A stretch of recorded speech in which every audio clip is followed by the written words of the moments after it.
এই মুহূর্তে সবকথে বড় খবর ভাই, আপনারা জানেন যে পশ্চিম বাংলাতে যেভাবে মুসলমানের উপর টর্চার করা হচ্ছে, যেভাবে মুসলমানের উপর অত্যাচার করা হয়েছে, আপনারা জানেন।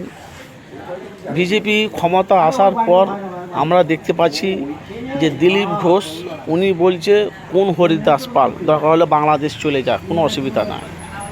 আর এদিকে হুমায়ুন কবির বলছে আমাকে এই করতে এলে ওদেরকে আমি 1 লক্ষ মানুষকে নিয়ে রাস্তায় নেমে তাদেরকে সাটা ভাঙা মারবো। মানে বিজেপির কর্মীদের উদ্দেশ্য করে বলছে। এগুলো কি? এগুলো রাজনীতি?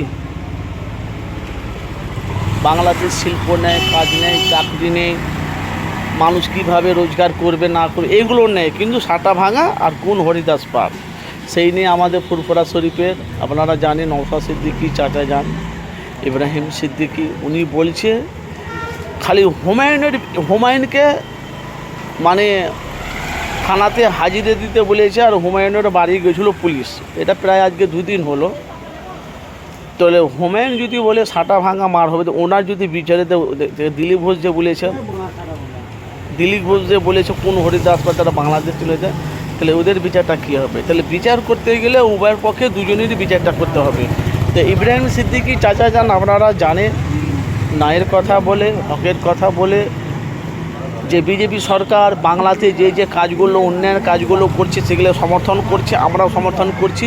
বিজেপি তৃণমূল যে কাজটা করতে পারেনি সে কাজটা করছে, শুভেন্দু অধিকারী মুখ্যমন্ত্রীর কাজটা করছে, আমরা তাকে সমর্থন করি। কিন্তু এই যে বিচার যদি করতে যদি মানে হুমায়ুন কবিরের বিচার করবে, তাহলে দিলীপ বিচারটা কেন হবে না? এই নিয়ে এখন ইব্রাহিম সিদ্দিকী চাচাজান বলছে বিচার করতে গেলে উভয়ের পক্ষে বিচারটা করতে হবে। কেন সামনের দিনে আগামী দিন এমন একটা আসছে যেভাবে 15 বছর বাংলাতে রাজত্ব করেছে তৃণমূল, বাংলায় কি হয়েছে না হয়েছে আপনারা সবই জানেন। সে তৃণমূল কিন্তু আর বাংলায় নাই, বাংলায় আর ঘুরে আসবে কি সেটাও আর জানি না। কিন্তু এখন দেখতে পাচ্ছি যে অন্নপূর্ণা ভাণ্ডার নিয়ে এখন অনেক মা বোনেরা তারা অন্নপূর্ণা ভাণ্ডার কেউ পেয়েছে, কেউ পায়নি।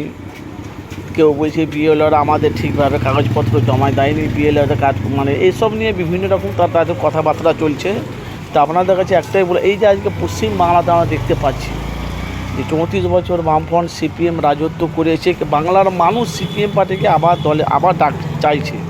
অনেক মানুষ বলছে 2031-এ লাল ছাড়া কোনো কথা নেই, লাল মানে বামফ্রন্ট সিপিএম।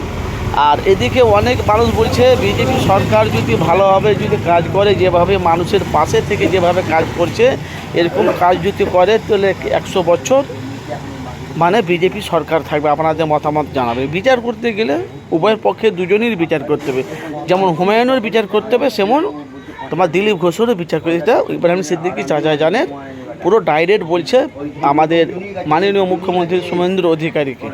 আপনাদের মূল্যবান মতামত জানাবেন।